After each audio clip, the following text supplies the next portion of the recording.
Hello boys, girls, ladies and gentlemen, and everything in between. It's me, Raunchy Ram, with another Battleborn character guide. This time I'm talking about the Silent Sister, Commander of the Very Stars, and the Destroyer of Betas. That's right, I'm talking about Ambra.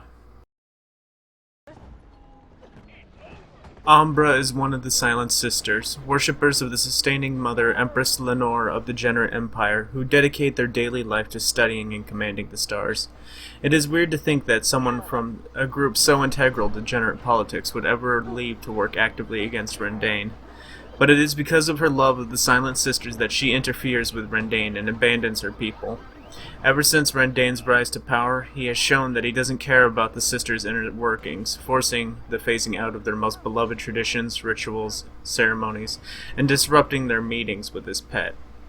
Ambra may love the sisters, but she has no tolerance for Rendain, or for such an unclean animal. She will suffer Rendain's presence no longer. Rendain will meet his end, even if Ambra has to bring the last star soulless down on him. I will not rest until every shirt on this planet is tucked the in! Ambra uses the power of stars to heal her allies and burn her foes to a crisp. She really is quite the impressive character because she's just as capable as a healer as she is a source of damage. But remember, she is a healer, and if you pick her, people will expect you to heal, so try to do that when possible. Ambra's passive Flame Shield gives her an overshield when her health gets below 20%. Pay attention to when this happens, as oftentimes this means you will only have about 300 shield and 200 health. So you are very close to death and should probably pull back. Staff of Radiance, or as her lore calls it, the Solaris Staff, is her primary attack. When in range, attacking will latch a beam onto your opponent and drain their health, and it will return 30% of the damage dealt to Ambra. 30% of the damage dealt to enemies to Ambra as health and generate heat. Speaking of heat, Ambra's talent Scorching Strikes lets you expend heat to deal an additional 100% damage with her secondary attack. This is great if someone decides to get a bit too close or if you want to finish off someone before they can run. Her heal is her first skill, Sunspot. Pressing the ability's key once will bring up targeting, and pressing it again will spawn a spot of sun. Upon allies getting within range of the spot, they will start to regenerate 33 health per second, but when enemies get close, it will deal 40 damage a second to said enemy. Both methods will drain the sunspot's health until it hits 0 and despawns. Be careful when using this ability in large groups, as it will latch on to everything in range and can then be depleted rapidly.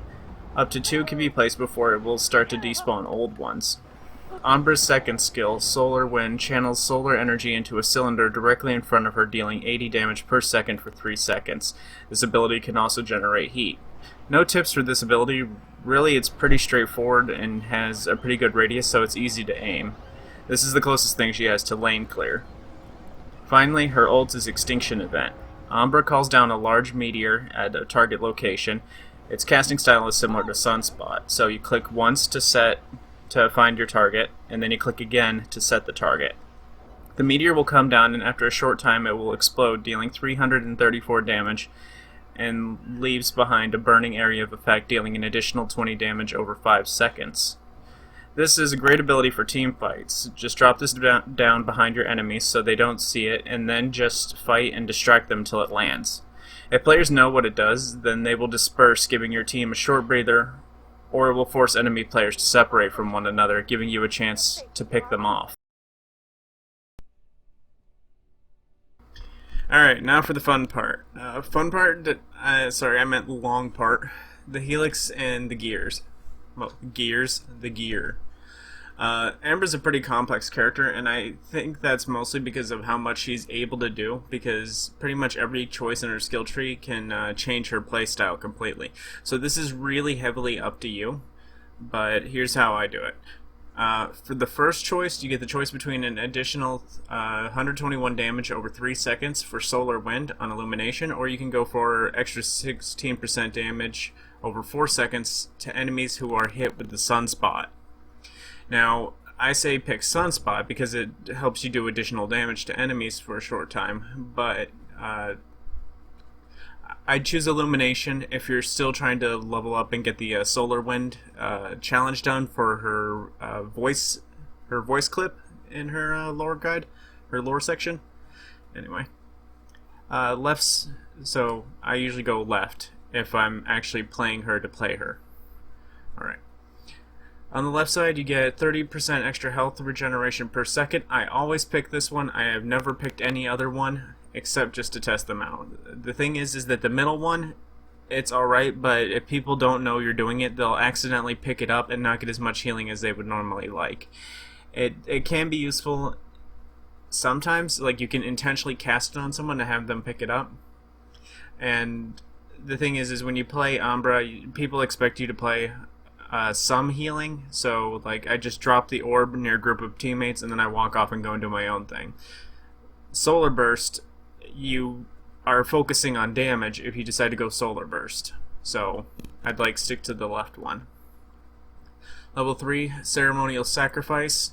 Basically what this does is it lets you do a Miko style heal beam, but at the cost of your own health. Really, if you got even one health regeneration item on, the amount of damage you take from casting this is non-existent. But the right one I usually pick because it gives me extra lifesteal from hitting enemies. Really, you can go either way with this one, but if you're going to be attacking people, I would go with the right one, just because the left one can sometimes accidentally hook onto teammates and then you're screwed. Level 4. Also on level 3 you can get her level 12 ability, which I don't have because I finished all her lore challenges before getting her to 12. Her level 12 ability allows you to charge sunspots up to make them more effective. Really, this is just depends if you're playing the dedicated healer role. Left side, Radiant Gale. This causes knockback. I didn't really bother with this one. I don't think I've ever used it. The one on the right causes additional damage the closer you are to the target. This is the one you want if you want to do damage. But I also like Ritual Repulsion. I think Ritual Repulsion does the same amount of damage as Searing Wind. But what you do is Ambra slams her staff into her ground twice and pushes back enemies with each slam. So this is a good one if you're having trouble hanging on to your targets. Like if they walk off screen because the field of view is too small, they walk off screen, you have a little trouble turning to catch up with them, but you know they walked off to the right, so here's your chance to use Ritual Repulsion a couple of times, get them off of you, and give you that small time to turn back around. So I go with Ritual Repulsion. Level 5, Cauterization versus Flame Burst. I go with Cauterization because, well, both of these activate when your Flame Shield activates. The one on the right deals damage when your Flame Shield depletes, and the one on the left activates as soon as your Flame Shield starts. I go with the one on the left because if your Flame Shield activates, that means your health is low and you need to get the fuck out of there. So I go with movement speed increase so that I can run away.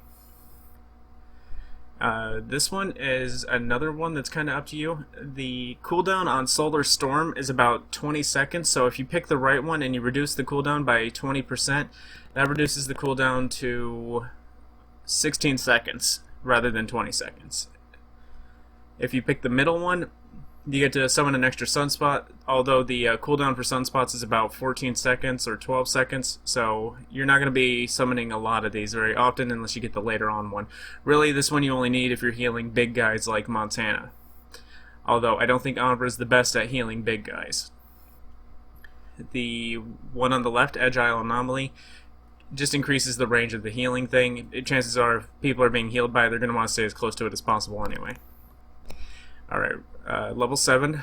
I go with Radiant Halberd in the middle. This one, it's kind of a toss-up. If you don't have any ranged teammates that can take care of turrets for you, I would go with Radiant Halberd so that you can shoot them from a distance, or if you're running away and you need to hide behind some teammates to get your shields back, you could use your Radiant Halberd to shoot fireballs at the enemy so you're not taken completely out of combat. The one on the left, what it does is it gives you 100% lifesteal to your Scorching Strike strikes. And that one's pretty good. I use that one a lot, but I actually like Radiant Spear. If I didn't have Radiant Halberd, I would go for Radiant Spear. If I've got ranged people on my team, I go for Radiant Spear as well. Radiant Spear makes it so that you expend all heat at once in one big strike. This is really good. It does about, I think, 300 damage. It's really good if you sneak up behind someone and you just stab them buttloads of damage all at once. This one, I did the math on it, and it is better to go with Sunspot health on the right side, Fan the Flames, if you want to heal more. The thing is that if you're playing against players who know how Ambra works, they're going to shoot her sunspots whenever they can. So I would go with reduced cooldown, which will reduce it again by about 1.5, almost 2%. Not 2%, 1.5, almost 2 seconds, and that'll let you summon more sunspots. Again, this goes well if you go with the extra sunspot. But I usually just go with cooldown because I'm worried people are going to shoot my sunspots down. Alright, and number 9, I don't go on left side because I don't have trouble aiming the Solar Wind. If you have trouble aiming Solar Wind, it's a good one to get. And if you're using the middle one, what is it again?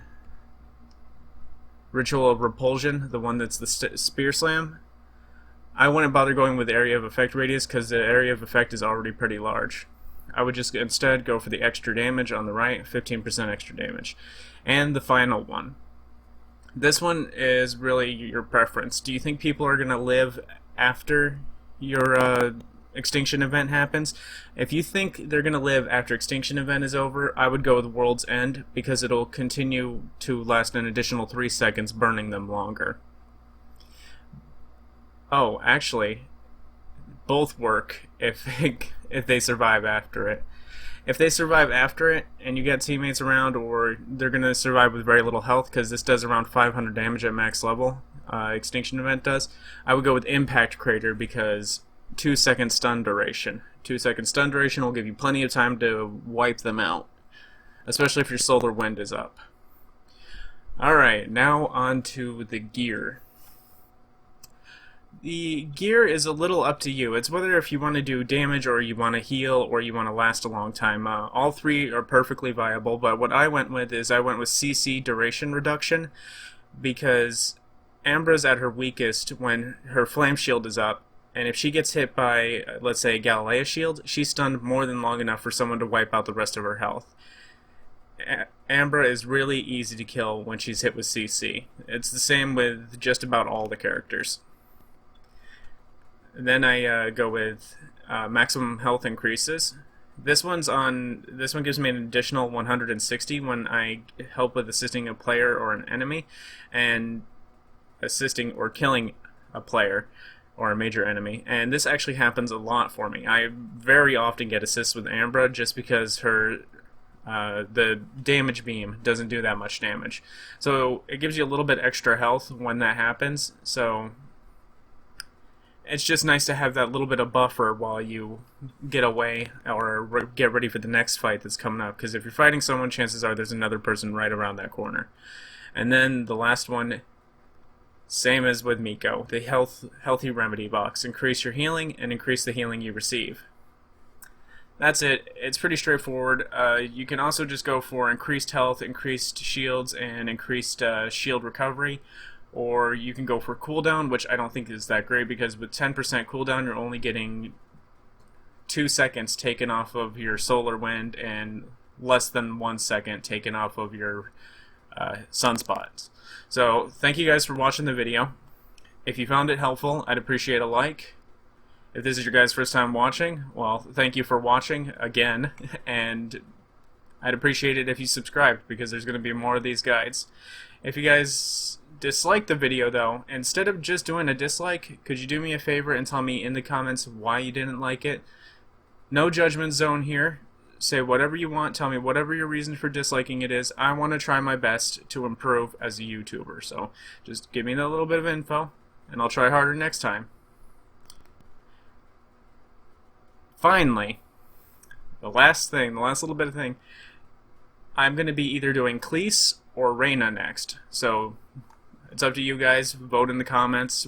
If someone actually does say Cleese or Reyna, the one with the most upvotes is the one I will end up choosing for the next video. Thank you guys for watching, and I'll see you in the next guide.